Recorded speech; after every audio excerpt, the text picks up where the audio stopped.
my name is Emma Matthews and I'm a coach. I specialise in working with high-performing women in corporate jobs who are either approaching burnout or who are coming out the other side and want to build their confidence and just step forward as the best version of themselves. So today I want to talk about the 6 things I learned while I was recovering from burnout. Distilling it to 6 is very difficult, and in fact I could go on and share about 100 things, but these I think are the most important to share. The first one is when you're struggling, whether it's approaching burnout or with other things in life, it's typically easier to say, hey, I'm okay. But actually, when we are vulnerable and we talk about what we're struggling with, that's when you give other people the opportunity to support you. So for example, if right now you're working in a corporate environment with a completely overwhelming and unrealistic workload, it might actually take you to have a conversation with your boss for anyone to realise that something is wrong. So it's so important to share what you're going through and give others the opportunity to support you in that process. The second thing I learned that's probably the most important is that yes, you can fully recover from burnout. I remember when it first hit me, I was convinced that I was broken for life, that was my career over, but I couldn't have been more wrong. At the time, the medical professionals that I saw promised me that it was just a moment in time. It was something that with time, consistent effort, rest and support that I would come out the other side of, and they were absolutely right.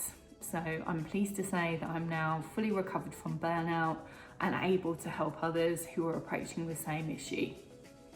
The third thing is that the recovery process from burnout, it's not linear. You may have days that you feel really good, and then in my experience, straight after that, I would have a dip. The reason for that was that I was pushing myself too much on the good days, learning how to put one foot forward, sometimes take a couple of steps back because I pushed myself too hard. So the most important thing is that over time you are making progress. And I used a journal actually to record just what I was able to do on a day. And over time I looked back and I thought, actually, yes, I can see the progress that I made.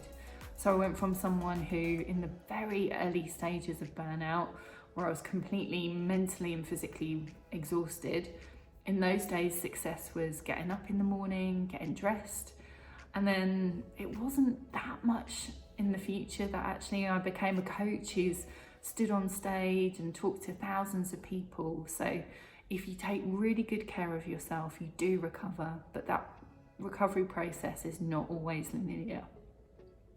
The fourth thing I learned was that actually burnout forces you to slow down. With me in the early stages when it hit me, because I'd just been overworking for far too long, there was very little that I could do at that stage because I was just so exhausted. It took me a while to get the energy to even go for a walk. Getting dressed in the mornings was success. So it forced me to stop and think.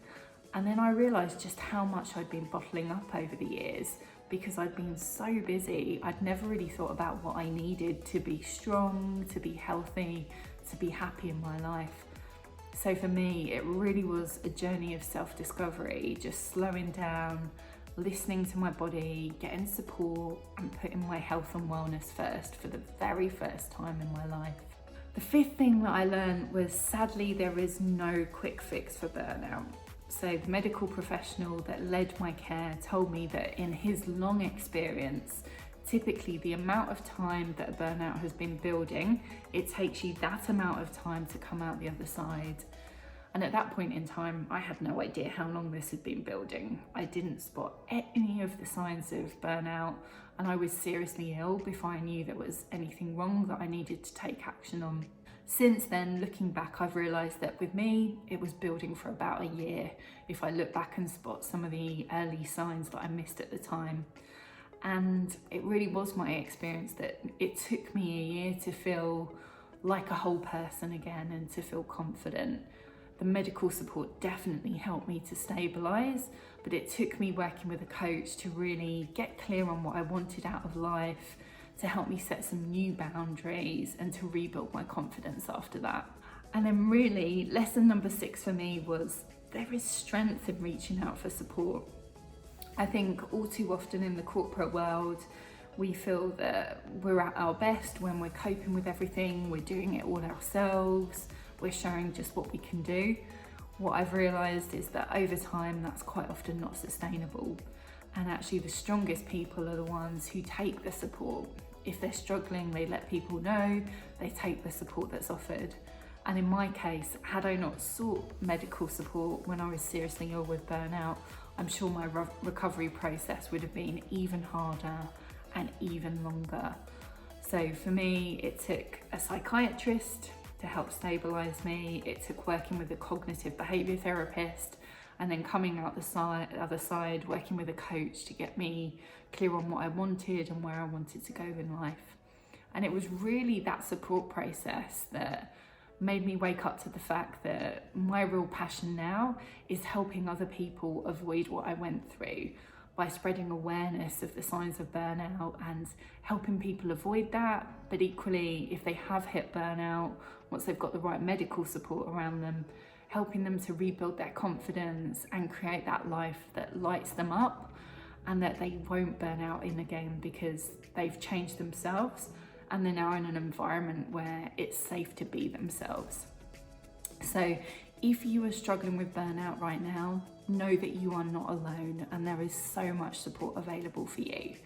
So if you'd like more support, subscribe to this channel, check out my other videos and go to defeatburnout.com where you'll see so many articles about burnout, what the symptoms are, how to recover. And also you can learn more about working with me and my courses and resources that really help you to avoid burnout or recover if you're already there. Remember, you are enough and we can defeat burnout.